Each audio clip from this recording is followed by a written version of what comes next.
কি খবর তোমাদের? তোমরা সবাই কেমন আছো? আজকে কিন্তু আমরা একটা স্পেশাল লাইভ নিয়ে এসেছি। কেন স্পেশাল? অন্য দিনের তুলনায় এটা বেশি স্পেশাল, কারণ তোমরা ক্যাপশনটা দেখলেই বুঝতে পারবে যে যারা চান্স পেয়েছে আজকে লাইভটা তাদের জন্য। ঠিক আছে, ওদের ক্লাস শুরু হবে হচ্ছে 5 জুন, এবং আমরা আমাদের যারা চান্স প্রাপ্ত স্টুডেন্ট প্রায় 700+ স্টুডেন্ট, কিন্তু তোমরা সবাই জানো যে দুরন্ত প্রয়াস ব্যাচ থেকে গত বছর চান্স পেয়েছে, সেই স্টুডেন্টদের জন্য কিন্তু আমরা একটা স্পেশাল লাইভ রেখেছি। কারণ কিছুদিন পরেই ওদের মেডিকেলের জার্নিটা শুরু হবে, তাই না? তো এই যে মেডিকেলের জার্নিটা, এই পুরো 5 বছর প্লাস 1 বছর, এই পুরো জার্নিটা আসলে কেমন হবে, সেই ব্যাপারগুলো নিয়েই আমরা আসলে মেইনলি কথা বলার জন্য এখানে এসেছি। এবং এবং আমি আরেকটা জিনিস জানায় রাখতে চাই যে আজকে আরেকটু স্পেশালি আরেকজন মানুষকে পরিচয় করায় দিব। সেটা হচ্ছে, এতদিন তোমরা দেখছো যে ডক্টর শুভ ভাই আমাদের বায়োলজি ইনস্ট্রাক্টর, তাই তো? এর বেশি কিছু খুব একটা বলার সুযোগ ছিল না, তো আজকে স্পেশালি বলা যাবে।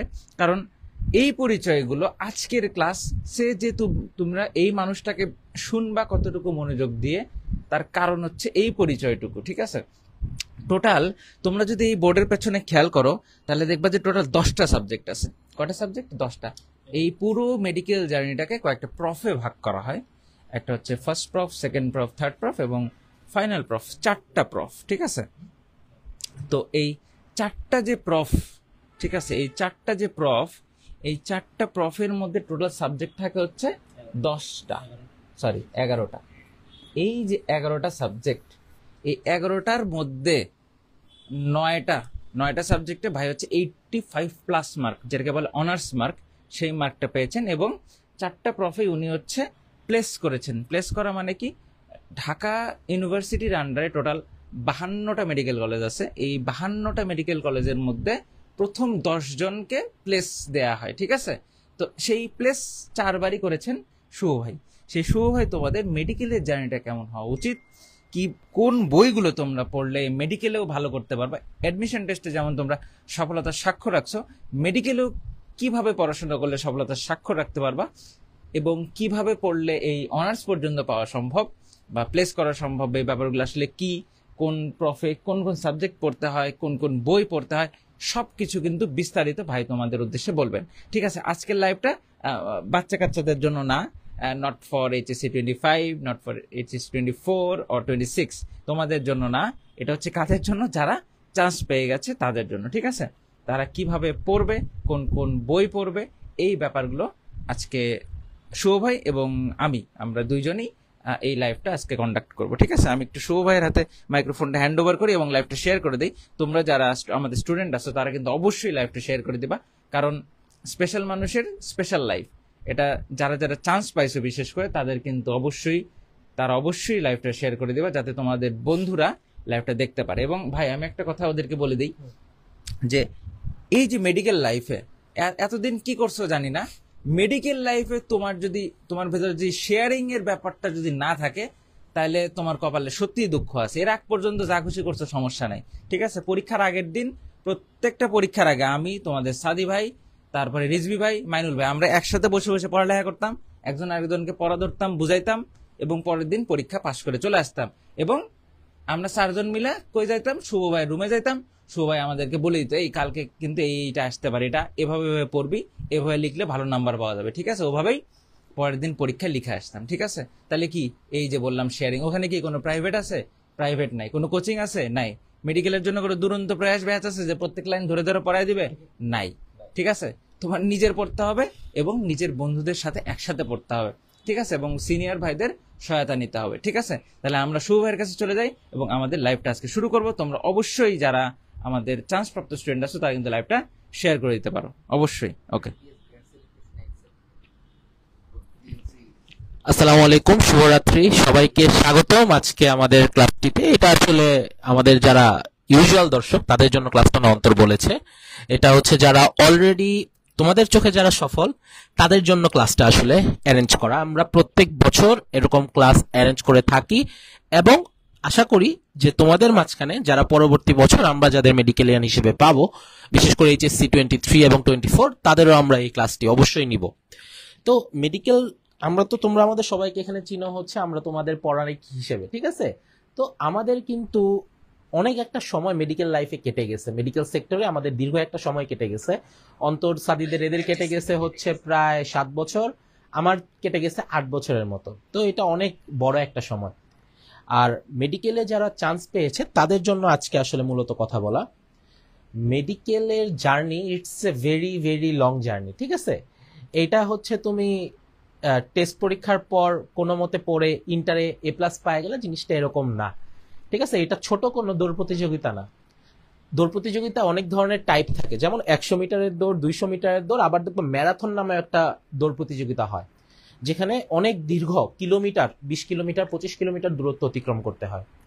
তো মেডিকেল সায়েন্স বা MBBS এর জার্নিটা আসলে কিন্তু তোমার বলতে পারো জিনিসটা হচ্ছে কার মতো, জিনিসটা হচ্ছে ম্যারাথনের রেসের মতো, ম্যারাথন দৌড় প্রতিযোগিতার মতো।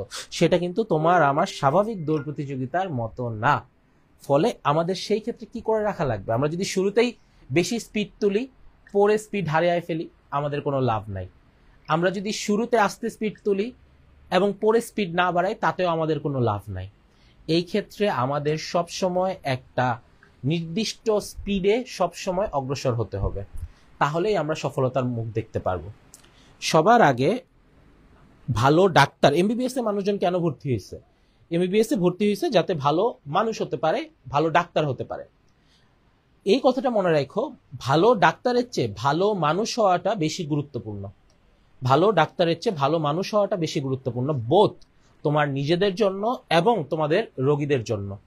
আলটিমেটলি তুমি ডাক্তার কেন হচ্ছ?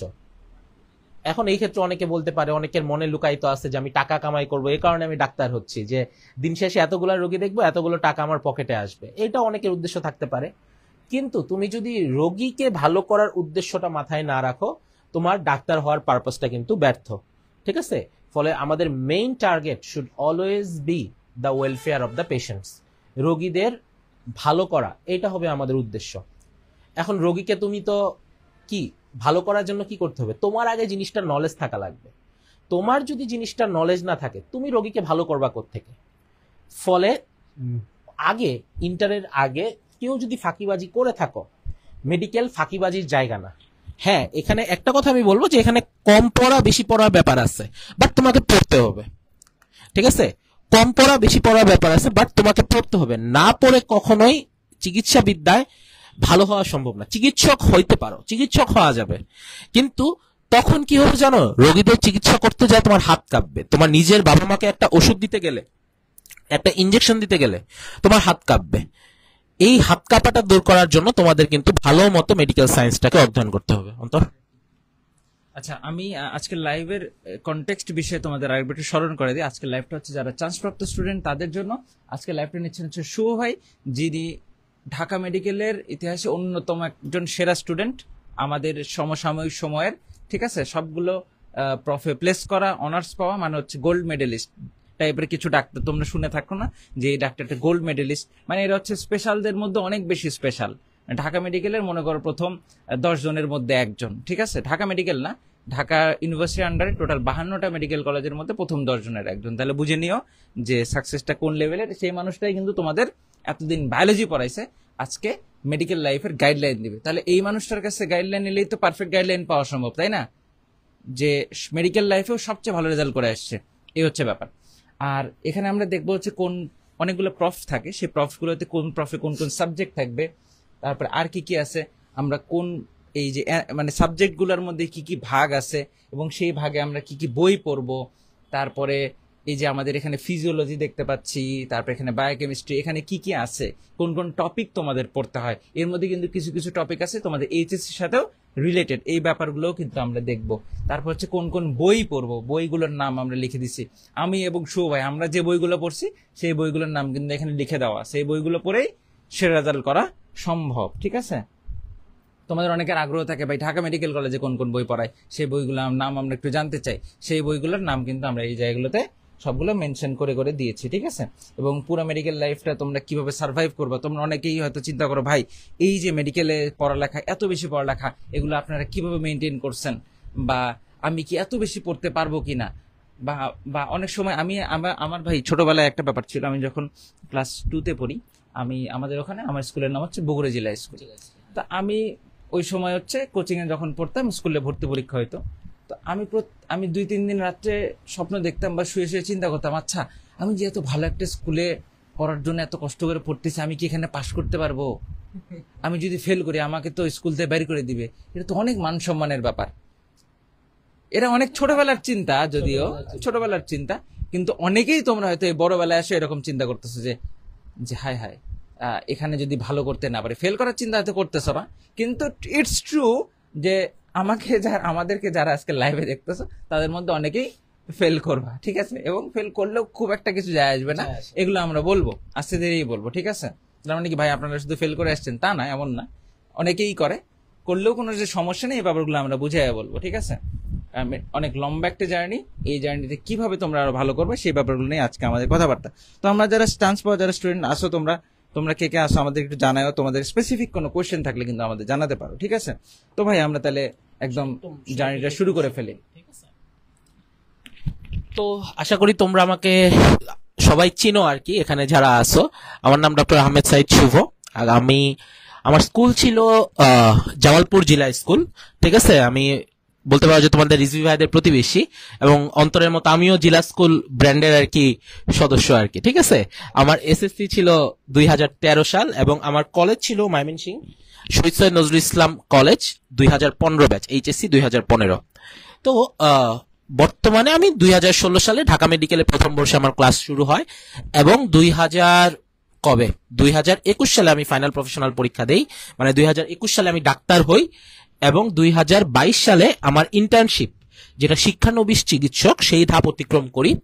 সেই ধাপ অতিক্রম করে 2023 সালের জুলাই মাসে আমি উচ্চশিক্ষা বলতে পারো, আমাদের মেডিকেল সায়েন্সের উচ্চশিক্ষার যে পরীক্ষা, এফসিপিএস পরীক্ষা, সেটাতে উত্তীর্ণ হই মেডিসিন সাবজেক্টটাতে, এবং বর্তমানে আমি ঢাকা মেডিকেল কলেজ হাসপাতালে মেডিসিন বিভাগে কর্মরত রয়েছি একজন এফসিপিএস ট্রেনি হিসেবে।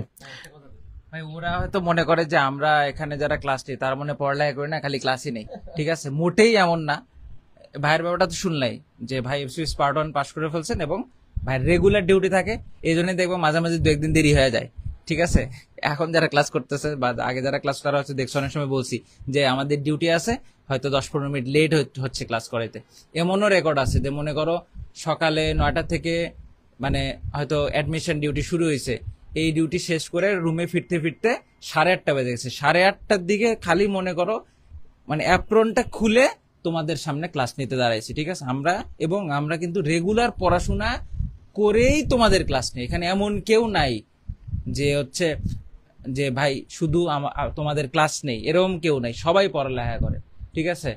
এবং এই যে ভাই হচ্ছে এফসিপিএস পাস করে, মানে পার্ট 1 পাস করে ফেলছে, ভাইয়ের কিন্তু এই যে বিসিএস রিটেনও দিয়ে ফেলছে। আমি তোমার সাদি ভাই আমরাও কিন্তু অলরেডি বিসিএস প্রিলিমিনারি পাস করে ফেলছি, বুঝতে পারছো? তার মানে আমরা কিন্তু রেগুলার পড়ালেখা করি, পাশাপাশি তোমাদের ক্লাস নেই। এমন কিন্তু না যে শুধু তোমাদের ক্লাস নেই, আমরা রেগুলার নিজে পড়ি, তারপর তোমাদের ক্লাস নেই, সোজা হিসাব।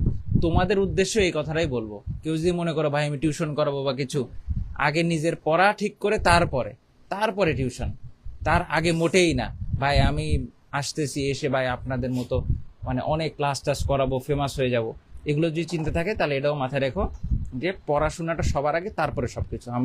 তোমরা যে ভাইয়াদের সামনে দেখতেছো আমাদেরকে, আমরা কিন্তু সবকিছু করেই তারপরেই তোমাদের পড়াই, তার আগে না ভাই, ঠিক আছে? তো আরো কথা হবে আমাদের মেডিকেল লাইফে কেমন থাকা উচিত, ইন্টারাকশন কেমন থাকা উচিত, এগুলো নিয়ে কথা হবে। তার আগে তোমাদের একটা গ্রস গাইডলাইন আমি দিয়ে দিচ্ছি, ঠিক আছে? তো এমবিবিএস জার্নি এটা সাধারণত একটা বিশাল জার্নি, ঠিক আছে? এমবিবিএস জার্নিতে টোটাল টাইম ডিউরেশন হচ্ছে 5 ইয়ার্স, এবং এই 5 ইয়ার্স আসলে 5 ইয়ার্স না, 5 ইয়ার্স যে কোনো টাইমে 5.5 ইয়ার হয়ে যেতে পারে, ঠিক আছে? 5.5 ইয়ার্স যে কোনো মুহূর্তে হয়ে যেতে পারে। আর এটার সাথে রয়েছে 1 বছরের ইন্টার্নশিপ জার্নি, 1 ইয়ার ইন্টার্নশিপ জার্নি। তো সব মিলিয়ে জার্নিটা কিন্তু 6 থেকে 6.5 বছরের, এবং এইটা এমবিবিএস ডিগ্রিটা কিন্তু বিশ্ব থেকে স্বীকৃত সবচেয়ে কঠিন আন্ডারগ্রেড ডিগ্রি, ঠিক আছে, এটা কিন্তু একদম বিশ্ব স্বীকৃত। ইঞ্জিনিয়ারিং, ভার্সিটি, অন্য যে কোনো কিছুর চেয়ে এমবিবিএস এর ডিগ্রি অর্জন করাটা is far far harder then anything. ফলে তোমরা যারা ডাক্তার হয়ে যাবে এবং তোমরা যারা ডাক্তার হওয়ার স্বপ্ন নিয়ে পড়াশোনা করতেছো, যারা লাইভটা দেখতেছো, সবাইকে বলে রাখি এখন থেকেই কষ্ট করার মেন্টালিটিটা কিন্তু মাথায় রাখতে হবে। যে না, মেডিকেলে একটা কথা বলে যে মেডিকেলে চান্স পেলে আর কোনো পড়া নাই, এটা একটা ট্র্যাপযুক্ত কথাবার্তা। ঠিক আছে অন্তর, এটাকে তুমি কিছু বলতে চাও কিনা? ওরা ওরা হয়তো অনেক ভাইয়ের কাছে অনেক কিছু শুনে থাকতে পারে, আমি জীবনে বলি নাই, বা আমার বন্ধুরা বা রোটোডিএমসি থেকে কোনোদিন এই ধরনের কোনো কথা বলা হয় নাই যে মেডিকেলে পড়লে লাইফ জিঙ্গালালা, আর কোনো পড়ালেখা নাই, সবকিছু বাসায় রেডি হয়ে চলে আসবে, মানে পাত্রীদের প্রস্তাব আসতেই থাকবে, পাত্রর প্রস্তাব আসতেই থাকবে, এসব কথা আমি কোনোদিন বলি নাই। ঠিক আছে, এগুলো আমি কোনোদিন অ্যাটলিস্ট বলি নাই। ঠিক আছে, তো এগুলো আমরা ভুলে যাব এবং পড়ালেখার দিকে আবার ফোকাস করব। ঠিক আছে, ভাই এখানে লাগে না। হ্যাঁ, তো চলো আমরা এখানে যে জার্নিটা, এই জার্নিটা আসলে কিছু বড় বড় পরীক্ষায় বিভাজিত। ঠিক আছে, এই জার্নিটা কিছু বড় বড় পরীক্ষায় বিভাজিত। এই পরীক্ষাগুলোকে আমরা সাধারণত আদর করে ডাকি প্রফ। ঠিক আছে, আদর করে ডাকা হয় প্রফ। এই প্রফের পূর্ণরূপ হচ্ছে প্রফেশনাল এক্সাম। এই প্রফের পূর্ণরূপ হচ্ছে প্রফেশনাল এক্সাম বা পেশাগত পরীক্ষা। পেশাগত পরীক্ষা, এবং তোমাদের এই 4টি পরীক্ষা দিয়ে করতে হবে। এর আগে প্রথম প্রফ, দ্বিতীয় প্রফ, তৃতীয় প্রফ এবং সর্বশেষ যেটা ফাইনাল প্রফ। নামের আগে ডাক্তার অ্যাড হতে পারে, তার আগে কিন্তু নয়। ঠিক আছে, তাহলে কোন কোন প্রফেশনাল এক্সামে কি কি সাবজেক্ট রয়েছে এটা দেখো। ফার্স্ট প্রফ, যেটা দিয়ে তোমাদের কাহিনী শুরু, তোমাদের জার্নি শুরু, সেই স্টার্টিং জার্নি তোমাদের শুরু হবে 3টি সাবজেক্ট দিয়ে: অ্যানাটমি, বায়োকেমিস্ট্রি এবং ফিজিওলজি। অ্যানাটমি, আমি অ্যানালিক্সি শুধু, অ্যানাটমি, বায়োকেমিস্ট্রি এবং ফিজিওলজি।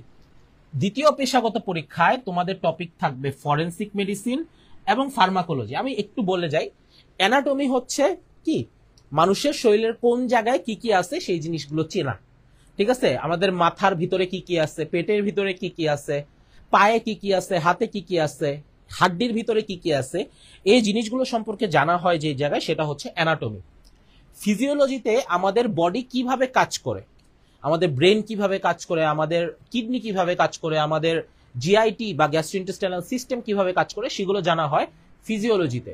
আর বায়োকেমিস্ট্রিতে আমরা কি জানবো, রসায়ন, আমার দেহের ভেরিয়াস পদার্থ, protein, lipid, vitamins, minerals, acid, base, এই জিনিসগুলো কিভাবে কাজ করে। ঠিক আছে, এবং দেহের উপর এদের কি কি প্রভাব রয়েছে, এই জিনিসগুলো আলোচনা হয় বায়োকেমিস্ট্রিতে। সেকেন্ড প্রফে তোমাদের সাবজেক্ট হচ্ছে ফরেনসিক। ফরেনসিক মেডিসিনটা আসলে প্রযোজিত হচ্ছে কাদের জন্য, এটা হচ্ছে সাধারণত কোনো আনন্যাচারাল ডেথ নিয়ে কাজ করে। যেমন কাউকে মার্ডার করা হইলো, একে কি আসলেই মার্ডার করা হয়েছে, নাকি সে সুইসাইড করছে, নাকি সে অ্যাক্সিডেন্টালি মারা গেছে, এই জিনিসগুলো আলাদা করা, বা বিষে কিভাবে সে মারা গেছে, এই জিনিসগুলো নিয়ে কথাবার্তা হয় ফরেনসিক মেডিসিন। সোজা কথায়, তোমরা যদি কখনো শুনো যে মেডিকেলের ছাত্ররা লাশ কাটে, এই ফরেনসিক পড়তে যায় মেডিকেলের ছাত্ররা লাশ কাটে। ওকে, এবং ফার্মার পূর্ণরূপ হচ্ছে ফার্মাকোলজি। এই জায়গায় সাধারণত ওষুধ নিয়ে কথা বলা হয়। তুমি ডাক্তার হইছো, রোগীর ওষুধ দিতে পারো না, তাহলে তো তুমি ডাক্তার না। ফলে ডাক্তারির জন্য এই ফার্মাকোলজিটা হচ্ছে তোমার, এই জায়গায় ওষুধ দেওয়া হবে।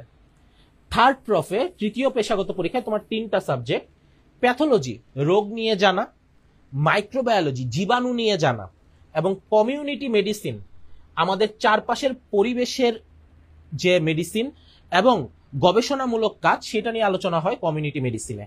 আর আমরা ডাক্তার বলতে যাদের বুঝি, আমরা ডাক্তারি বলতে যা বুঝি, সেই সাবজেক্টগুলো আছে ফোর্থ, ফাইনাল বা সর্বশেষ পেশাগত পরীক্ষায়। যেমন মেডিসিন, সার্জারি এবং গাইনি। মেডিসিন মানে রোগ নির্ণয় করা, ওষুধ দেওয়া। সার্জারি মানে কাটাকুটি করা। গাইনি মানে মেয়েলি রোগের চিকিৎসা।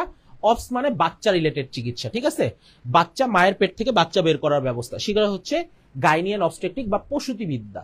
তাহলে এই সবগুলো বিষয় অভিজ্ঞ হয়ে প্রত্যেকটা বিষয়ের উপরে পরীক্ষা দিয়ে তারপরেই কিন্তু একজন ডাক্তার হতে পারে, তার আগে কিন্তু নয়। ঠিক আছে, তাহলে এখানে আমরা কি জানলাম, আমাদের কি কি সাবজেক্ট রয়েছে। এটার পরে আমাদের যেটা জানা উচিত, সেই জায়গায় একটা আমি জিনিস অ্যাড করতে চাই। জিনিসটা হচ্ছে যে আসলে পরীক্ষার সিস্টেমটা কি।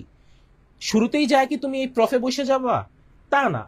তুমি শুরুতে গিয়ে যে প্রফে বসে যাবা, এটাও কোনোভাবে সম্ভব নয়। প্রফে বসার আগে তোমার কিছু কিছু পরীক্ষার ধাপ অতিক্রম করে আসা লাগবে। সবার আগে আমরা যে পরীক্ষাটা দেই সেটাকে আমরা বলি আইটেম, ঠিক আছে? তো পরীক্ষাতে আমরা যখন আইটেম দেওয়া লাগবে, ঠিক আছে, আমরা তো আর বলি না পরীক্ষা দেওয়া লাগবে, তো আমরা যখন শুনছিলাম যে আইটেম দেওয়া লাগবে আমরা ভাবলাম যে এখানে কি আমাদের আবার নাচানাচি করাবে কিনা, কিন্তু আসলে তা না। আইটেম হচ্ছে একটা ছোট পরীক্ষা, ইউজুয়ালি 10 মার্কসের পরীক্ষা। অধিকাংশ ক্ষেত্রে এটা মৌখিক হয়ে থাকে, এবং এই পরীক্ষাটাই সবচেয়ে বেশি পরিমাণে দেওয়া লাগে, ঠিক আছে? এমনকি সপ্তাহে 6 দিনই এই পরীক্ষা দেওয়া লাগতে পারে। যখন আইটেমের পরবর্তী পরীক্ষার ধাপ হচ্ছে কার্ড। এটা মোটামুটি একটা বড় পরীক্ষা, সাধারণত 100 থেকে 200 মার্কের এই পরীক্ষাগুলো হয়ে থাকে, এবং এই পরীক্ষাতে রিটেনও থাকে, ভাইভাও থাকে, অর্থাৎ এটা একটা সামগ্রিক পরীক্ষা। এই পরীক্ষাগুলো তোমাদের কিন্তু ফার্স্ট প্রফের কথা যদি বলি, বা প্রথম যে পেশাগত পরীক্ষা দিবা, সেখানে প্রত্যেকটা সাবজেক্টের 6টা কার্ড রয়েছে। সুতরাং প্রথম পেশাগত পরীক্ষায় টোটাল কার্ড হচ্ছে 6টা, ঠিক আছে? তার পরবর্তীতে কার্ডের পরের যে পরীক্ষা সেটাকে বলা হয় টার্ম পরীক্ষা, এবং এইটা হচ্ছে 200 থেকে 400 মার্কের পরীক্ষা, অর্থাৎ এইটা আরো বড় পরীক্ষা। এবং এইটাও রিটেন, ভাইভা, অসপি, প্র্যাকটিক্যাল সবই এই জায়গায় থাকে, সব জিনিসই এই জায়গাতে থাকবে, সব বিষয়ে এই জায়গায় পরীক্ষা হবে। এবং টোটাল টার্ম হবে 3টা, কার্ড হয় 6টা, টার্ম হয় 3টা, প্রত্যেক সাবজেক্টের 3টা করে, অ্যানাটমির 3টা, ফিজিওলজির 3টা, বায়োকেমিস্ট্রির 3টা, অর্থাৎ শুধু এক সাবজেক্টের কিন্তু একটা করে টার্ম প্রত্যেকবার, ঠিক আছে? তাহলে অ্যানাটমির 3টা টার্ম, ফিজিওলজির 3টা টার্ম, বায়োকেমিস্ট্রির 3টা টার্ম, অর্থাৎ টার্ম কিন্তু 3 3 3, অর্থাৎ 9টা টার্ম হবে। এবং এই টার্ম সবগুলো পরীক্ষা যদি তুমি পাশ করে যাও, কেবলমাত্র তারপরেই তুমি প্রফেশনাল পরীক্ষায় বসতে পারবা।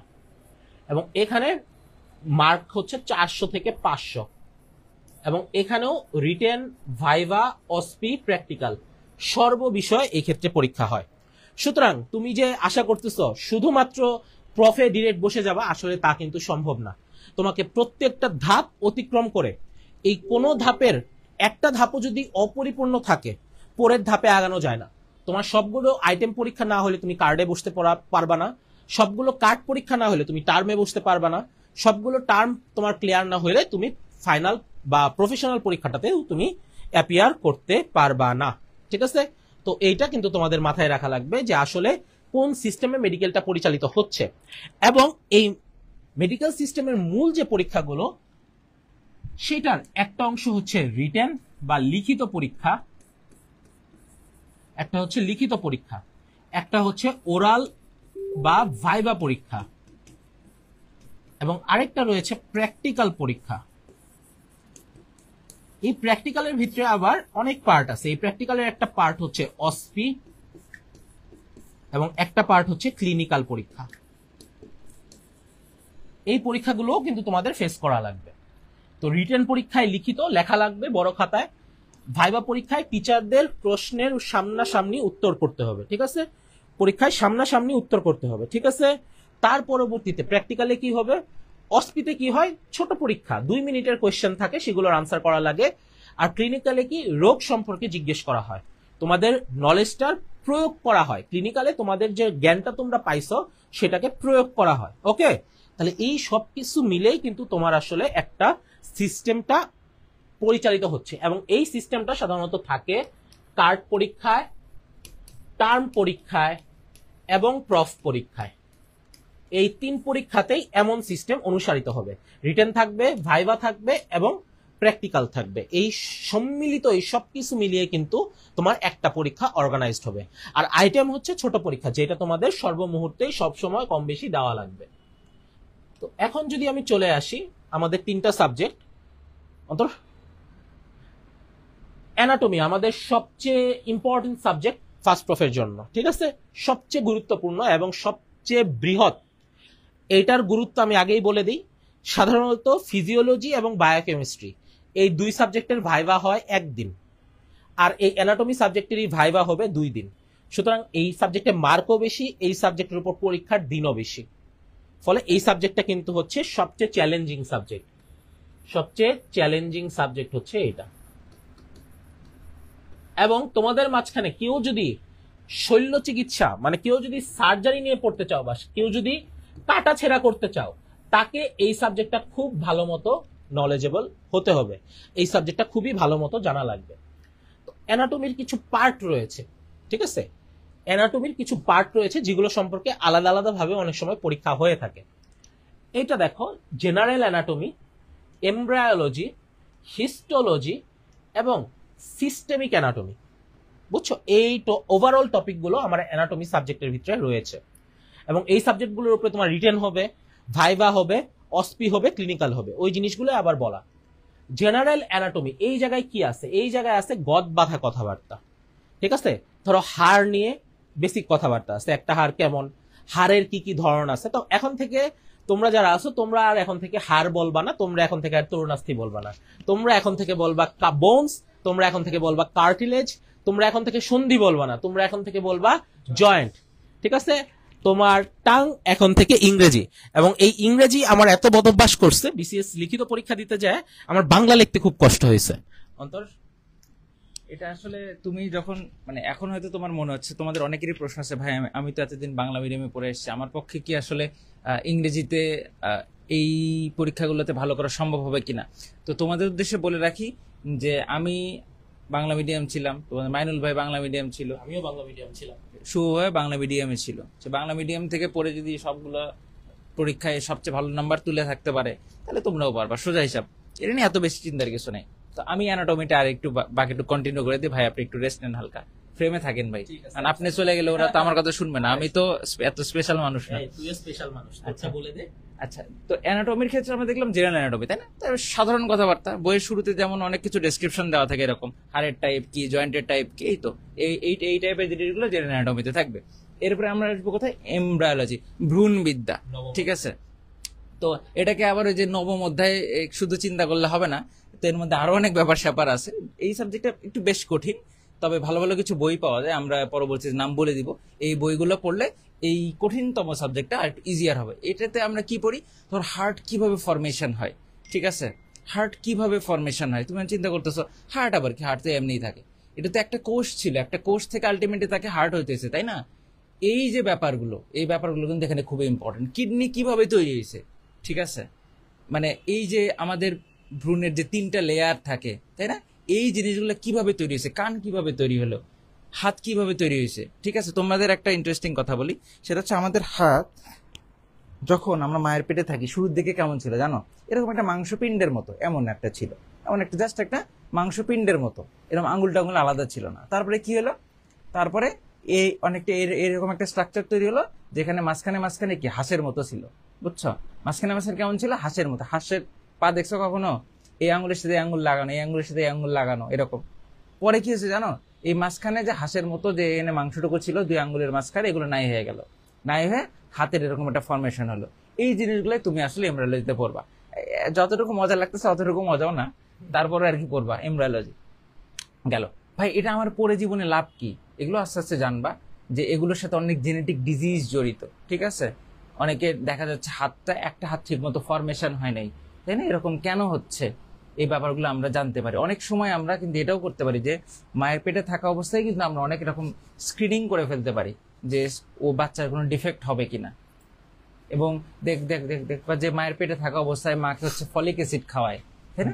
এই যদি এগুলো কিন্তু খুবই ইম্পর্টেন্ট, ঠিক আছে। এগুলো যদি ঠিক মতো না করা হয় তাহলে দেখা যায় যে বাচ্চা ওই যে বিকলাঙ্গ হতে পারে, তার বুদ্ধিশুদ্ধি ঠিক মতো হয় না, ঠিক আছে। অনেকে চিন্তা করছে ভাই আমার তো একটু বুদ্ধিশুদ্ধি কম, আমারও এরকম মনে মাকে মনে ফলিক অ্যাসিড কম খাইছে, এরকম না, তোমার সমস্যা নাই এরকম। তারপরে আমরা বলছি হিস্টোলজি। হিস্টোলজি তোমরা এই যে কোষ পড়ছো না, কোষ ও কোষের গঠন, ওটা হচ্ছে সাইটোলজি, মানে এক কোষের মধ্যে কি কি আছে, ঠিক আছে। আর হিস্টোলজি মানে হচ্ছে তোমার এই যে অনেকগুলো কোষ এক জায়গায় যখন জড়ো হয় তখন সেটাকে আমরা কি বলি? টিস্যু ও টিস্যু তন্ত্র, তাই না। টিস্যু তন্ত্র কাদের ক্ষেত্রে পড়ছো?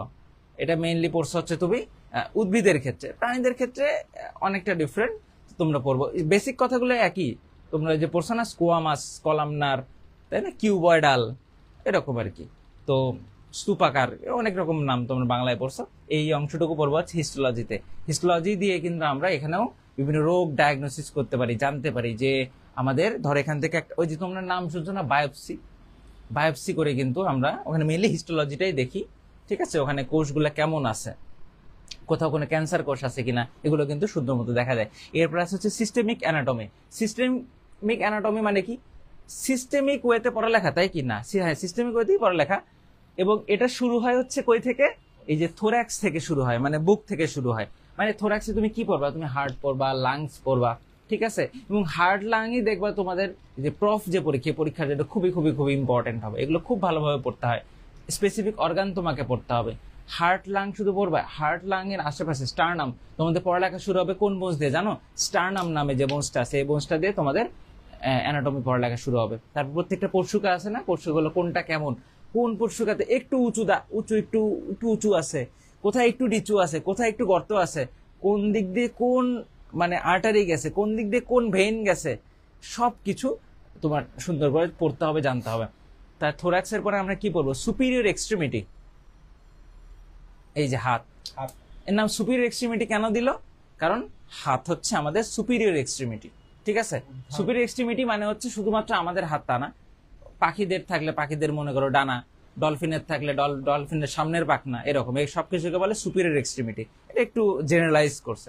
তো হাত সংখ্যা তুমি চিন্তা করছো ভাই, হাত পড়তে তোমার জন্য কমপক্ষে 2 থেকে 2.5 মাস সময় থাকবে। তুমি চিন্তা করছো ভাই এই হাত 2-2.5 মাস কি পড়বো, এটা তো আমি একদিনের পড়া।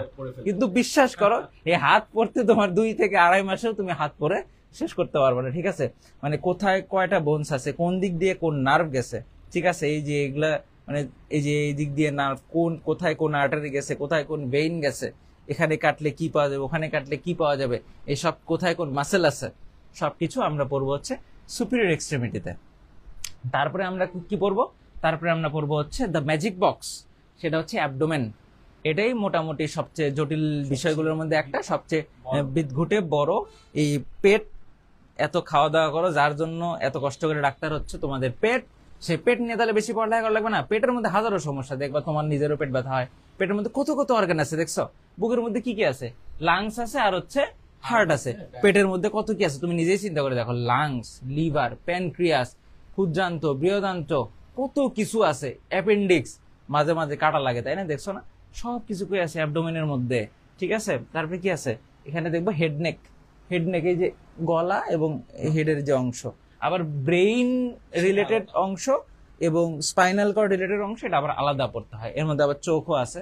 তো এই হচ্ছে এই যে হেড নেকের মধ্যে আমরা আবার চোখটা পড়ি, হেড নেক এন্ড আইবল বলে, ঠিক আছে। তাহলে এই আর সবশেষে আমরা পড়ি হচ্ছে ইনফিরিয়র এক্সট্রিমিটি। এটা একটু আগে পিছে হতে পারে, মেডিকেল টু মেডিকেল ভ্যারি করে। ইনফিরিয়র এক্সট্রিমিটি মানে হচ্ছে পা, হাতের সাথে আবার পায়ের অনেক মিল আছে দেখবা, কারণ এগুলো কি আমাদের সিমেট্রিক্যাল অর্গান, এগুলো কিন্তু আমাদের কি সিমেট্রিক্যাল অর্গান। ভাইয়া বিডিএস এরও এমন একটা ক্লাস নিয়েন, আচ্ছা আমরা চেষ্টা করবো এটা অ্যারেঞ্জ করার। তবে মোস্ট অফ দ্য থিংস মোটামুটি অনেকটাই কাছাকাছি, ঠিক আছে। তুমি মোটামুটি এটা দেখলে একটা ভালো আইডিয়া পাবা।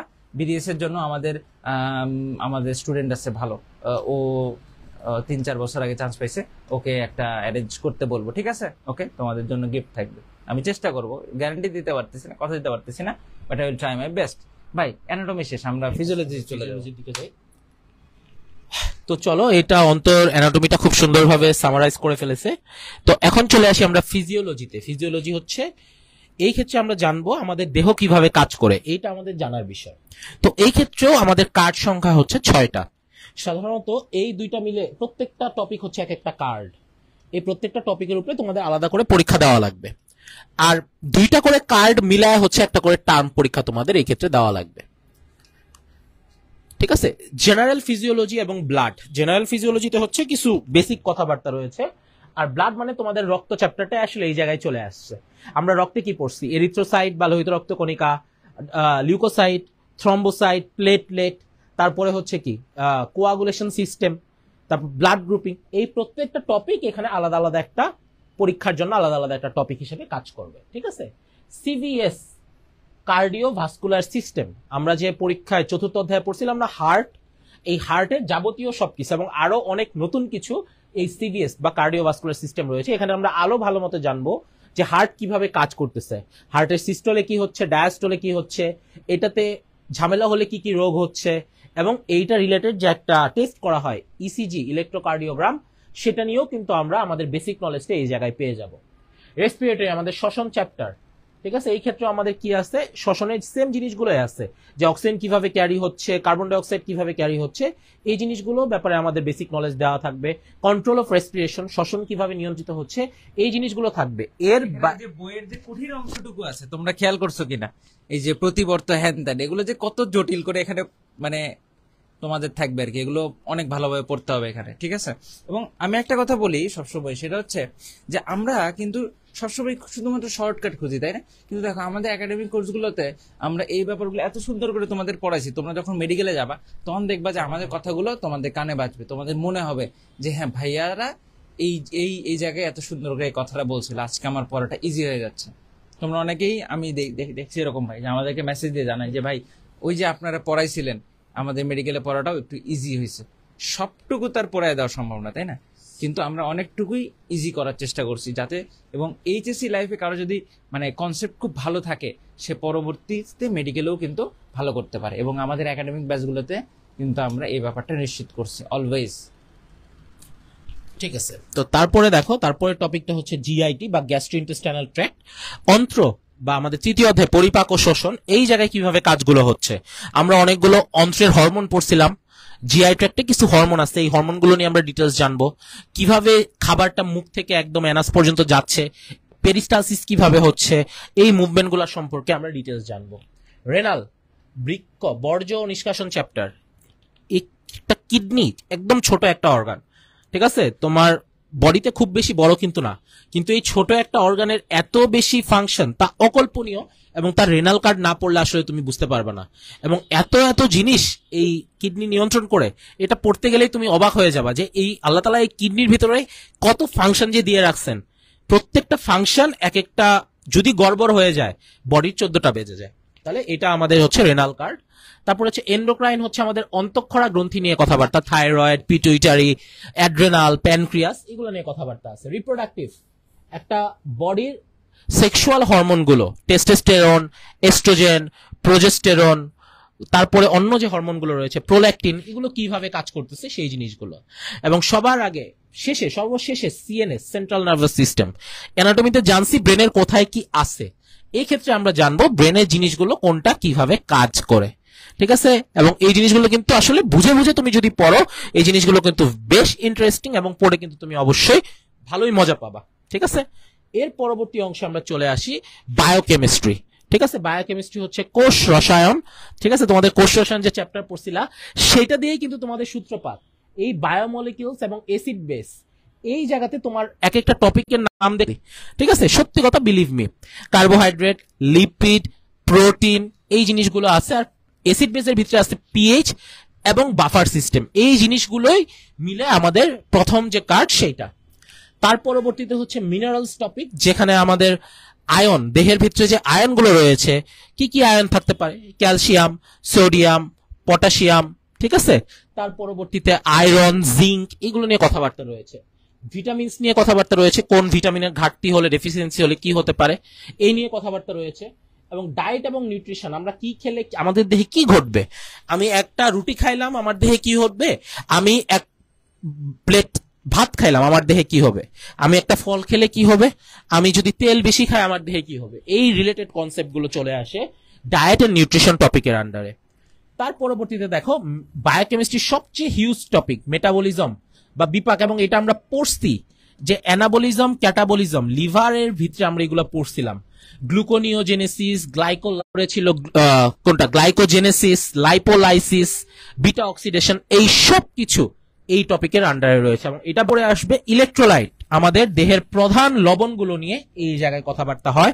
ফ্লুইড, পানি, আমাদের দেহে কি পরিমাণ পানি আছে, সেই পানির কি কি চেঞ্জ হচ্ছে, পানি কম হলে কি ঝামেলা, দেহে পানি বেশি হলে কি ঝামেলা, এগুলো নিয়ে কথাবার্তা হয়। এবং অ্যাসিড বেস ডিসঅর্ডার, দেহে অ্যাসিড বেড়ে গেলে কি ঝামেলা হয়, ক্ষার বেড়ে গেলে কি ঝামেলা হয়, কোন কোন ক্ষেত্রে অ্যাসিড বেড়ে যেতে পারে, কোন কোন ক্ষেত্রে ক্ষার বেড়ে যেতে পারে, এগুলো নিয়ে কথাবার্তা হয়।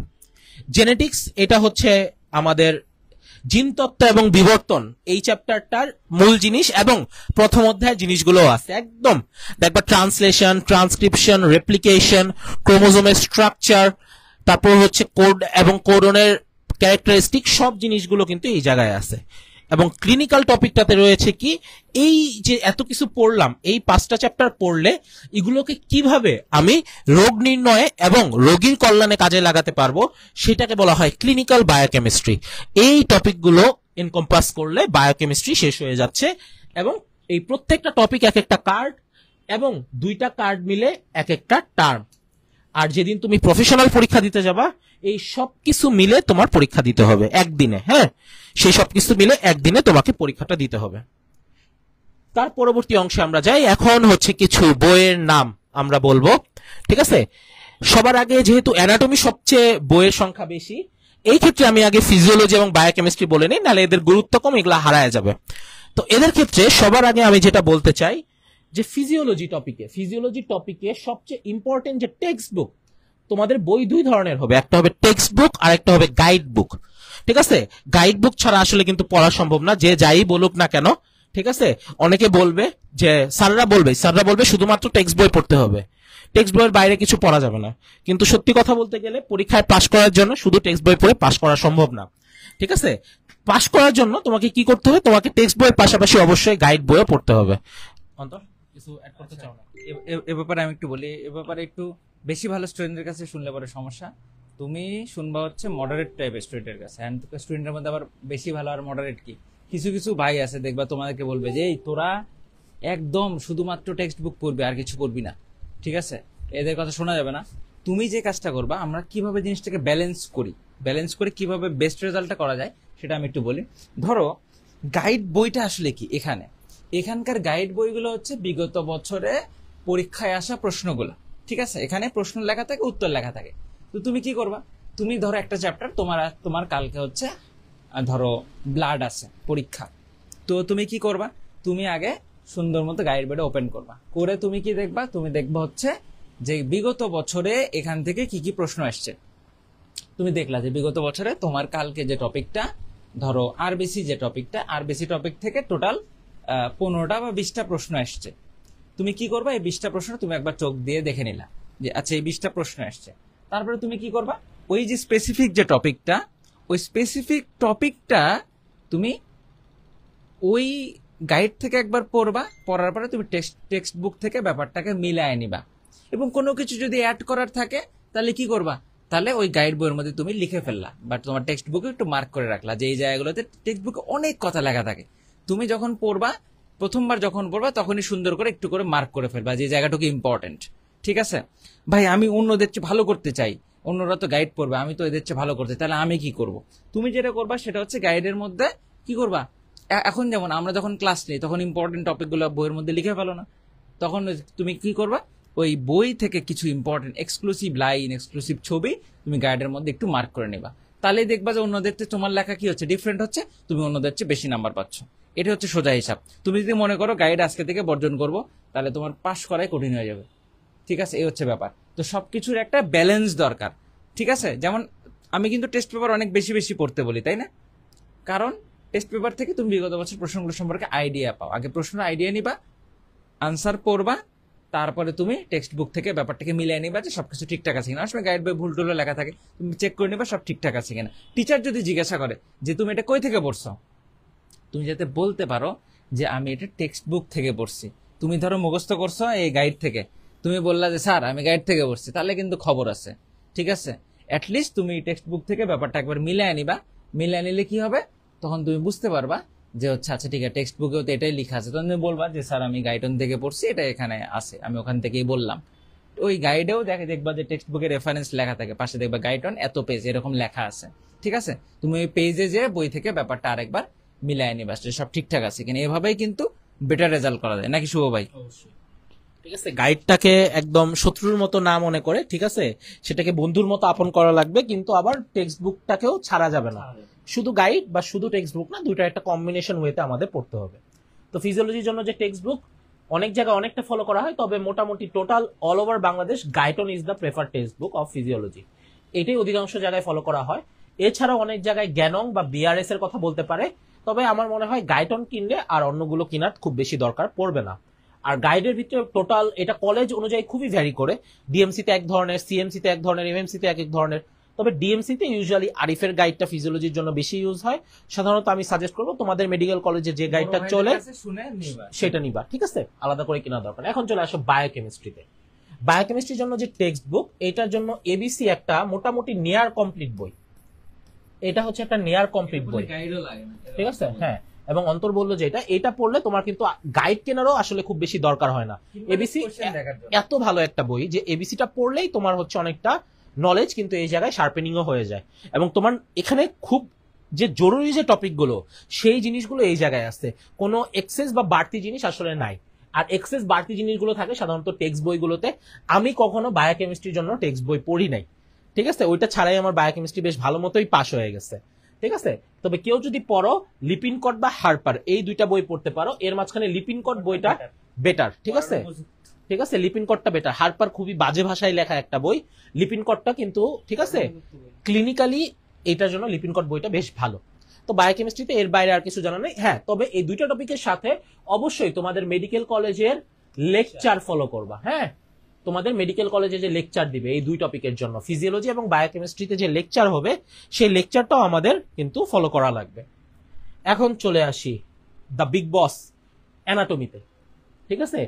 অ্যানাটমিতে সিস্টেমিক অ্যানাটমির জন্য বইগুলো হচ্ছে মেইন বই, ঠিক আছে।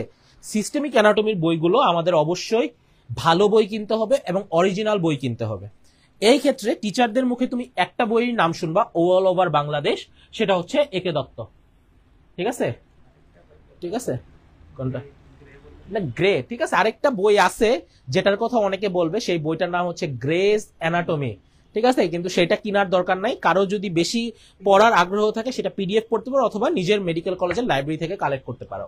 কিন্তু দত্ত এটা টিচাররা খুঁজবে এবং এটার রেফারেন্স কিন্তু দেওয়া লাগবে। যে কোনো পরীক্ষা এটা কই থেকে পড়ছো, ম্যাডাম দত্ত থেকে পড়ছি, এটা বললে ম্যাডাম চুপ হয়ে যাবে, ঠিক আছে। আর অন্য যে কোনো বইয়ের নাম বললে ম্যাডাম কি বলবে, এটা কোনো বই হইলো, এটা থেকে কেন পড়ছো, ঠিক আছে, রেফারেন্স কিন্তু সেটা ভ্যালিড হবে না। তবে দত্ত একটা মানে কাঠখোট্টা টাইপের বই। দত্ত হচ্ছে একটা কাঠখোট্টা ধরনের বই যেখানে ভাষাটা তুলনামূলকভাবে কঠিন, চিত্রগুলো মোটামুটি বাজে ধরনের, ঠিক আছে, কিন্তু টিচাররা এটা থেকে আনসার শুনতে চায়। ওকে, তো এটাকে পড়া ইজি করার জন্য কিছু ইন্ডিয়ান রাইটারের আরো কিছু বই আছে, এইটাও মেডিকেল ওয়াইজ ভ্যারি করে।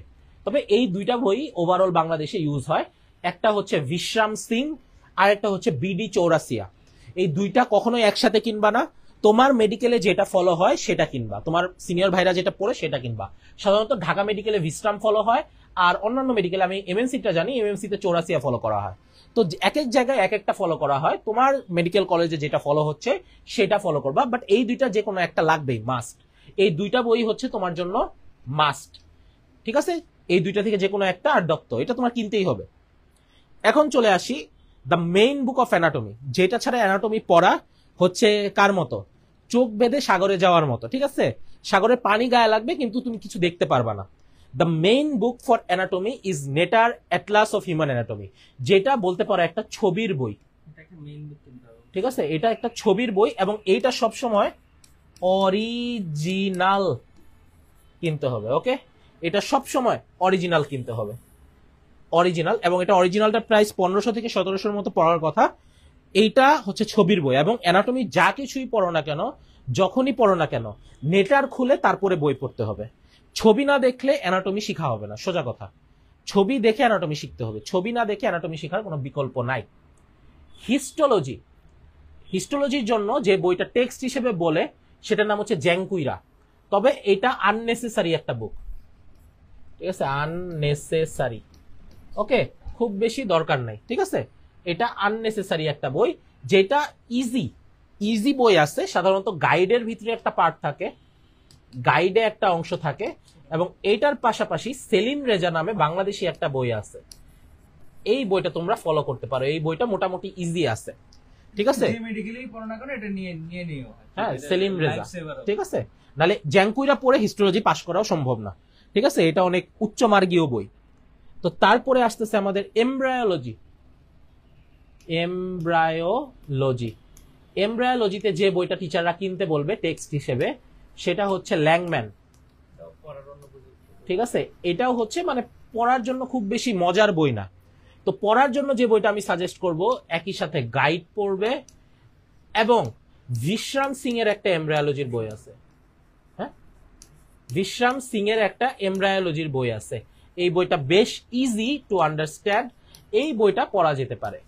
তবে টিচাররা খালি বলবে ল্যাংম্যান পড়ো না, ল্যাংম্যান পড়ো না, ল্যাংম্যান না পড়লে কেমনে শিখবা। বাট ল্যাংম্যান খুবই হার্ড টাইপের বই, বাট এই বিশ্রাম সিং এর অ্যানাটমি এমব্রায়োলজিটা তুলনামূলকভাবে ইজিয়ার, এবং যারা কম পড়ে পাস করতে চাও তাদের জন্য আছে গাইড। ঠিক আছে, ঠিক আছে, তাহলে এইটা এমব্রায়োলজি থেকে গেল। এবং সবার শেষে থাকে হচ্ছে জেনারেল অ্যানাটমি। জেনারেল অ্যানাটমির জন্য গাইড তো আছেই, একই সাথে দত্তের একটা বই আছে। দত্তের একটা বই আছে। তো এই দত্তের বইটা বেশ ইজি, আগের দত্তটা কঠিন, বাট জেনারেল অ্যানাটমির দত্তটা বেশ ইজি, যেটা খুবই সহজেই পড়া যায়। ফলে জেনারেল অ্যানাটমির জন্য দত্তটা কেনা খুবই ইম্পর্টেন্ট। ওভারঅল যে গাইডটা আমার কাছে সবচেয়ে ভালো লাগছে সেটা হচ্ছে আরিফ, বেশ ইজি পড়ার মতো, এই বইটা পড়া যেতে পারে। এবং তোমার বোনসের জন্য, ঠিক আছে, এই ক্ষেত্রে কিন্তু বোনস কিনা লাগবে তোমাদের। বোনস নিয়ে অন্তর একটু পরে বলবে, বাট বোনসের জন্য একটা বই কিনতে বলে অনেক সময়, সেটা হচ্ছে সেলিম রেজা অস্টিওলজি। এটা অনেকের লাগে, অনেকের লাগে না। ঠিক আছে, ঠিক আছে, সেলিম রেজা অস্টিওলজি, বাট এটাতে বোনসের ব্যাপারগুলো বা হাড়ের ব্যাপারগুলো বেশ ইজি করে বলা আছে, যেটা পড়তে তোমাকে হেল্প করবে। সেলিম রেজাস অস্টিওলজি। এর বাইরে ক্লিনিক্যালের জন্য, ক্লিনিক্যাল পার্টের জন্য দত্ত এবং বিশ্রামের যে ক্লিনিক্যাল পার্টগুলো থাকে সেটুক জানলেই কিন্তু বিশ্রাম এনাফ। এবং এর সাথে গাইডও রয়েছে, এর সাথে গাইডটাও আছে, এটা পড়লে ক্লিনিক্যাল কভার হয়ে যায়। এটার বাইরে অনেকে স্নেলের ক্লিনিক্যাল সাজেস্ট করে, যেটা আমার মনে হয় না দরকারি তোমাদের জন্য, এটা তোমাদের লাগবে না। তোমরা এই তিনটা পড়লেই তোমাদের ক্লিনিক্যাল মানে রোগ রিলেটেড পড়াটা হয়ে যাবে। ঠিক আছে, আর একটা টপিক আছে নিউরো অ্যানাটমি, যেটা ওদের পরবর্তীতে লাগবে। ঠিক আছে, সেটা নিয়ে এখন মোটামুটি আর তোমাদের লাগবে না। তো ওভারঅল তোমাদের বইগুলো কিন্তু এই জায়গায় কাভার আপ হয়ে গেল। এর বাইরে রয়েছে বোনস, হাড্ডি গুড্ডি কিনা, এইটা নিয়ে অন্তর কিছু বল। আচ্ছা, ওদের আরেকটা প্রশ্ন আছে যে ভাই আমি বিদেশে চলে যেতে চাই, আমি কি কবে থেকে বলবো, এটাও একটা প্রশ্ন আসছে, এটাও বলবো। আচ্ছা, বোনস খুবই বেসিক কথাবার্তা, তুমি ওই যে 2-3 জন মিলেও কিনতে পারো, সিঙ্গেল থাকলে ভালো হয়। আর কেনার সময় একটু দেখে নিও যাতে একটু পরিষ্কার পরিচ্ছন্ন ভালো বোনস হয়। ভাই দাগানো বোনস কিনবো নাকি না দাগানো বোনস কিনবো, এটা তোমার ইচ্ছা। ঠিক আছে, এটা দাগানো বোনসও ভালো, না দাগানো বোনসও ভালো। ঠিক আছে, মোটামুটি দেখে শুনে ভাঙাচোরা টাইপের কিনো না, ভালো দেখেই নিও। ঠিক আছে, যদি বলো ভাই আমার কেনার মতো একদমই সামর্থ্য নাই, এটা অনেক রকম ফান্ড থাকে বিভিন্ন কলেজে, তুমি কলেজের সাথে যোগাযোগ করতে পারো এ ব্যাপারে। বা অনেক কলেজে কিন্তু বোনস লাইব্রেরি থাকে। বোনস লাইব্রেরি মানে তুমি ওখান থেকে বোনস ধার নিয়ে কিন্তু বোনস নিয়ে পড়তে পারো। ঠিক আছে, এই হচ্ছে ব্যাপার। এটা মোটামুটি বোনসের রেঞ্জ হয় অ্যারাউন্ড 30,000 এর মতো। ঠিক আছে, 30-32 হাজারের মধ্যেই হয়। যদি কেউ বলে যে এই বোনসটা অত্যাধিক ভালো, এই বোনসের দাম 40,000 টাকা, তুমি এটা নাও, তাইলে বুঝবা যে লোকটা ধান্দাবাজ। ঠিক আছে নাকি ভাই, ভুল বললাম? ঠিক বলছি না? এই ধান্দাবাজ।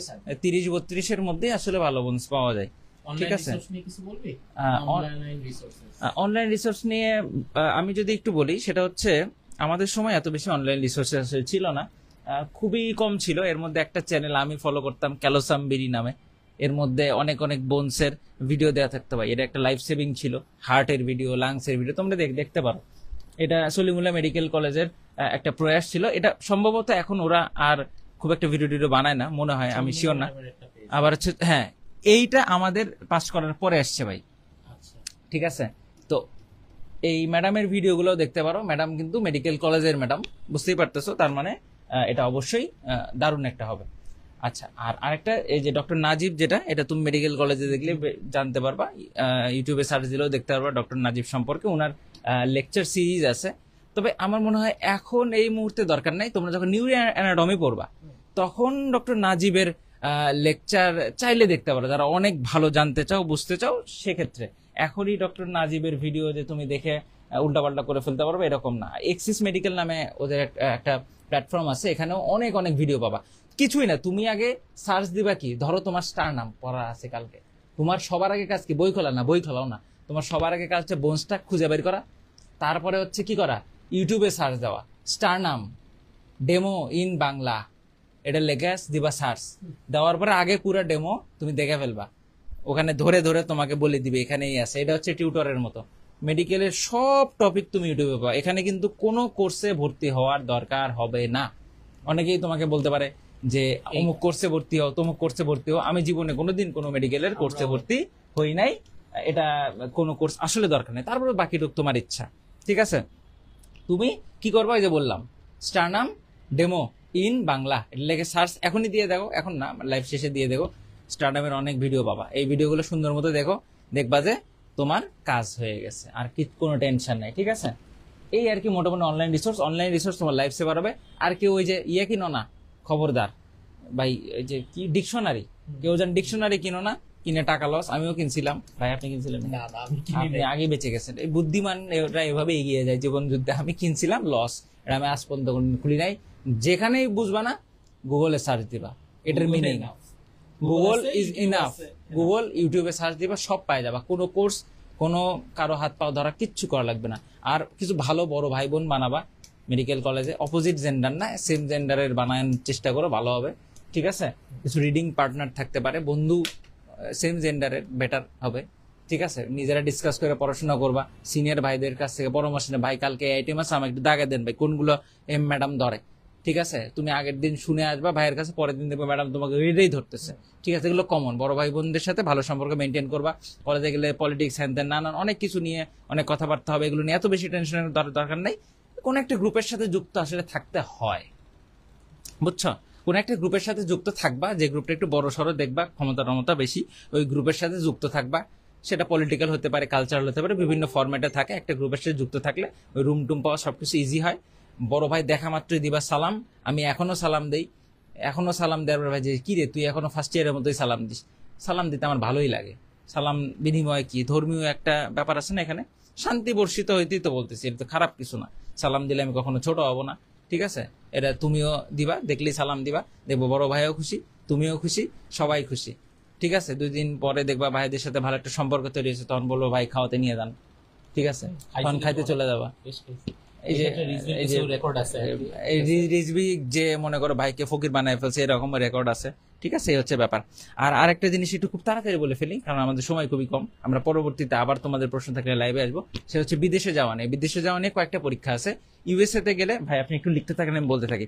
ইউএসএ তে আছে হচ্ছে ইউএসএমএলই, ঠিক আছে। এটা হচ্ছে ইউএসএ তে গেলে তোমার একটা লাইসেন্সিং এক্সাম দিতে হয়। বাংলাদেশে আমরা অটো লাইসেন্স পাই যায়, আমাদের সবার লাইসেন্স আছে, আমরা সবাই রেজিস্টার্ড ফিজিশিয়ান। তো ইউএসএ তে গেলে তো তোমাকে অটো রেজিস্ট্রেশন দিবে না। এটার জন্য যে পরীক্ষার নাম হচ্ছে ইউএসএমএলই। ইউকে এর জন্য যে পরীক্ষাটার নাম হচ্ছে প্ল্যাব, ওটার নাম চেঞ্জ হয়ে এখন ইউকেএমএলএ হয়ে গেছে, যেটাই হোক। তারপরে হচ্ছে অস্ট্রেলিয়ার জন্য আছে হচ্ছে এএমসি নামে একটা পরীক্ষা আছে। তারপরে সৌদি আরব বা মিডল ইস্টের কান্ট্রির জন্য কিন্তু আরো কিছু পরীক্ষা আছে, ঠিক আছে। তো এই ইউএসএমএলই যে পরীক্ষাটা, এটা প্রিপারেশন 4th ইয়ার থেকে শুরু করা যায়। মানে তুমি মেডিকেল পাস না করেও এই পরীক্ষাটা দিতে পারো, ঠিক আছে। এটা 4th ইয়ার থেকে শুরু করা যায় এবং এটা খুবই কস্টলি, প্রায় 15-20 লাখ টাকার মতো খরচ হয়। এবং এই পরীক্ষাটাকে বলা যায় যে দুনিয়ার সবচেয়ে কঠিন পরীক্ষা। এখন বললাম এমবিএস সবচেয়ে কঠিন কোর্স, এটা হচ্ছে দুনিয়ার সবচেয়ে কঠিন পরীক্ষা, ঠিক আছে। তোমাদের রিজভি ভাইয়ের বউ এই পরীক্ষা প্রিপারেশন নিচ্ছে, যাই হোক।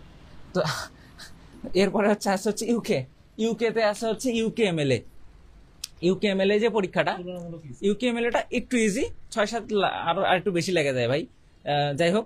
তো এই পরীক্ষাটা মোটামুটি তোমার এমবিবিএস পাস করার পরে দিতে হয়। অস্ট্রেলিয়া এটাও এমবিবিএস পাস করার পরে দিতে হয়। এই পরীক্ষাটাও একটু কঠিন এবং একটু কস্টলি, ইউএসএমএলএর চেয়ে সহজ, ঠিক আছে। এই হচ্ছে ব্যাপার, মোটামুটি একটা আইডিয়া দিলাম। এগুলো মোটামুটি এমবিবিএস পাসের পরে দিতে হয়, এটা এমবিবিএস পাসের আগে থেকেই দেওয়া যায়, বুঝছো। তবে পড়ালেখা আগে নিজের টেক্সট বুক ভালো মতো পড়তে হবে, তারপরে এগুলোর চিন্তা। এটা ফার্স্ট ইয়ার, এগুলো নিয়ে আপাতত চিন্তা করার দরকার নাই। তুমি আগে পরিবেশ পরিস্থিতি বোঝো, নিজের পড়াটুক ভালোভাবে পড়ো, তাহলে এই পরীক্ষাগুলোতেও তুমি অটোমেটিক হেল্প পাবা, ঠিক আছে। এগুলো মানে আসমান থেকে কিছু একটা নিয়ে এসছে এরকম কিছু না, সবেরই স্ট্রাকচার ওয়ে আছে, স্ট্রাকচার গাইডলাইন আছে, সেগুলো ফলো করলে তুমি ইজিলি এটা পাস করে যাইতে পারবা, ঠিক আছে। ওকে, তাহলে আমার মনে আর কি কোনো প্রশ্ন আছে? আর প্রশ্ন নাই হয়তো ওদের, কিন্তু আমি একটা কথা বলতে চাই, যেটা হচ্ছে আসলে পড়াশোনা রিলেটেড না, মেডিকেল লাইফে শুরুতে বলছিলাম, আমি সেই জিনিসটা আবার বলতেছি, যে একা চলার টেন্ডেন্সি যদি রাখো তুমি আসলে টিকতে পারবে না। তুমি ডিপ্রেশনে পড়ে যাওয়া সোজা হিসাব, এবং মেডিকেলে ডিপ্রেশনে পড়ে অনেকের কিন্তু সুইসাইডের হিস্ট্রি আছে, ঠিক আছে, সুইসাইড করার কিন্তু হিস্ট্রি আছে, এবং দেখবা যাদের এরকম হিস্ট্রি আছে অধিকাংশই একাকী থাকতো। মেডিকেল লাইফ একাকী চলার জায়গা না, এটা স্বার্থপরতার জায়গা না। আমি একা জানবো, একা জেনে খুব কুতুব হয়ে যাব, আমার অন্য ফ্রেন্ড জানবে না, জিনিসটা কিন্তু এরকম না। তোমার একটা জিনিস তুমি আগে যাই না গেছো, তোমার ফ্রেন্ড হয়তো একটু পরে জানবে, এমনও হইতে পারে সে কয়েকদিন পরে জেনে তোমাকে ছাড়াই গেছে, তখন তুমি হতাশায় পড়ে যাবা। কিন্তু তুমি যদি শুরুতেই একটা শেয়ারিং টেন্ডেন্সি রাখো, তাহলে তুমি যখন জানাচ্ছ, তোমার যে ফ্রেন্ডকে তুমি জানাচ্ছ, সে যদি নতুন কিছু জানে, সেও কিন্তু তোমাকে হেল্প করবে। মেডিকেলে একটা শব্দ আছে যেটাকে বলা হয় ডেমো, ঠিক আছে। ডেমো মানে হচ্ছে অন্য সিনিয়র ভাই ব্রাদার বা ফ্রেন্ডদের কাছ থেকে কোনো টপিকের ব্যাপারে আইডিয়া নেওয়া। এমন অনেক জিনিস আছে যেটা আমরা বুঝবো না, বা যেটা আমাদের বুঝতে একটু কঠিন লাগবে। আবার সব টপিক আমার বুঝতে কঠিন লাগবে না, কোনো টপিক আমি ভালো বুঝবো অন্যের চেয়ে। যে টপিক তুমি ভালো বুঝবা সেটা তুমি অন্যদের বুঝাও, আর যে টপিক তুমি কম বুঝো সেটা তুমি অন্যদের থেকে বুঝো। এই শেয়ারিং এর মেন্টালিটি রাখো। আমরা ফার্স্ট ইয়ার থেকে লাস্ট পর্যন্ত, এবং এমনকি এখনো এফসিপিএসেও আমরা কিন্তু এই শেয়ারিং মেন্টালিটি নিয়েই আসি। কোনো একটা জিনিস না পেলে আমি কিন্তু অন্যদের জিজ্ঞেস করতেছি, এটা ভাবতেছি না যে আমি না পারলে আমাকে কি বলবে। তোমার জানতে হবে, কারণ তোমার রোগী বাঁচাইতে হবে। তুমি ভালো মতো না জানলে এটার দায় দায়িত্ব কিন্তু তোমার উপরে, এবং এটার জন্য কিন্তু তোমার উপর আল্লাহর কাছে, তোমাদের ঈশ্বরের কাছে কিন্তু তোমাদের জবাবদিহিতা করা লাগবে। এটা থেকে কিন্তু কোনো ছাড় নাই। ফলে এই ক্ষেত্রে আমাদের সংকীর্ণতা আমাদের বাদ দিতে হবে, এবং একটা ব্রড মেন্টালিটি নিয়ে আমাদের এই ক্ষেত্রে আগাতে হবে। অবশ্যই যেসব সিনিয়রদের হেল্প নিতে হবে, নিজের যে ফ্রেন্ডরা যারা ভালো পারে তাদের কাছ থেকে হেল্প নিতে হবে। ইউটিউব আছে, ফেসবুক আছে, রিসোর্সের অভাব নাই, কিন্তু তোমাকে সেই রিসোর্সগুলো নিতে হবে এবং রিসোর্সগুলো শেয়ার করতে হবে। তোমার হতাশ হওয়া যাবে না এবং স্বার্থপর হওয়া যাবে না। কেমন? এটা তোমার মাথায় রাখা লাগবে। তো আজকে এতটুকুই থাকুক। আশা করি তোমাদের মনে আরো কোশ্চেনের উদয় হইতে পারে। সেই উদয় হইলে হ্যাঁ গ্রুপে পোস্ট করো, আমরা আরো বলবো। শেষ একটা কোশ্চেন আসছে, মেডিকেলের পাশাপাশি বিসিএস এর জন্য কি করা দরকার? আচ্ছা, এটার উত্তর দেওয়ার যোগ্যতা অর্জন করে ফেলছি। যাই হোক, এখন থেকে দরকার নেই, ফার্স্ট ইয়ারে দরকার নেই। তুমি থার্ড ইয়ার ফোর্থ ইয়ারে যদি তোমার মনে হয় যে তোমার বিসিএস তোমার পড়ার ইচ্ছা, তুমি ওই যে একটু কষ্ট করে জিকে বই বা একটু বাংলা বই এগুলো একটু কিনে নিয়ে একটু দেখতে পারো। এটা এখন এই মুহূর্তে কোনো কিছু দরকার না। ওগুলো থার্ড ইয়ার ফোর্থ ইয়ারের আগে এগুলো একদমই মাথায় নেওয়া যাবে না। তুমি সুন্দর মতো তোমার পড়াটা করো, ঠিক আছে। বিসিএস এ তো মেডিকেল অংশ আছে, তাই না? এবং আরো ইন্টারেস্টিং ব্যাপার হচ্ছে বিসিএস এর যে 200 মার্ক থাকে, 200 মার্কের অধিকাংশ এই যে first year, second year, third year, fourth year এসব পড়া, নাকি ভাই? ভুল বললাম? এই সামনে আমারও পরীক্ষা দেওয়া লাগবে, পড়তে বসতে হবে ফার্স্ট ইয়ারের পড়া, মানে তোমাদের পড়া পড়তে বসতে হবে আরেক দফা এখন, বুঝছো? তো যাই হোক, তোমরা ভালোভাবে পড়ো ভাই। মানুষ কষ্ট করে বুয়েট চান্স পেয়ে বিসিএস করতে যায়, এটা আমার প্রশ্ন জাগে। আচ্ছা, বাংলাদেশে থাকতে হলে তো মেডিকেলে পাশ করে তোমাকে বিসিএস দিতে হবে, কারণ সরকারি ডাক্তার হতে হবে না, এই জন্য, বুঝছো না? সরকারি ডাক্তার হওয়ার জন্য। আর বুয়েটের অধিকাংশই কিন্তু ওই যে সরকারি চাকরির জন্য তাকে আবার বিসিএস দিতে হয়, কারণ এখানে মনে করো সিভিল ইঞ্জিনিয়ারিং এর পোস্ট থাকে, তারপরে মানে ইঞ্জিনিয়ারিং রিলেটেড পোস্ট থাকে, আর ক্যারিয়ার চেঞ্জের ব্যাপার তো আছে, এটা হতেই পারে, এটা যে যার ইচ্ছা। পোস্ট গ্রাজুয়েশনের জন্য একজন কোশ্চেন করছে, পোস্ট গ্রাজুয়েশনের জন্য এটা তুমি ফিফথ ইয়ারে কিনবা, ফিফথ ইয়ারে বা ইন্টার্নশিপের সময় কিনবা। এগুলো এখন নিয়ে, এগুলো নিয়ে চিন্তা করার কোনো কারণ নাই। হ্যাঁ, আমি এইচএসসি 25 ব্যাচ, কোনো সন্দেহ নাই। তো সবাই ভালো থাকো, সুস্থ থাকো, ভালোভাবে পড়াশোনা করে যে কোনো সমস্যা আমাদের সাথে যোগাযোগ করতে পারো, আমরা অবশ্যই সেটা সলভ করার চেষ্টা করব। এবং তোমরা সবাই জানো যে আমাদের গত বছর দুরন্ত প্রাইজ ব্যাচ থেকে 700+ স্টুডেন্ট কিন্তু মেডিকেলে চান্স পেয়েছে, তাই না? তো তোমাদের যে কোনো সমস্যায় কিন্তু আমরা তোমাদের পাশে সবসময় আছি। আর সবাই ভালো থাকো, সুস্থ থাকো, আবার তোমাদের সাথে খুব দ্রুত দেখা হবে। Till then, good bye. সবাই ভালো থাকো, আবার দেখা হবে ইনশাল্লাহ, এবং সবার জন্য শুভকামনা, 5 জুনের জন্য শুভকামনা। আসসালামু আলাইকুম।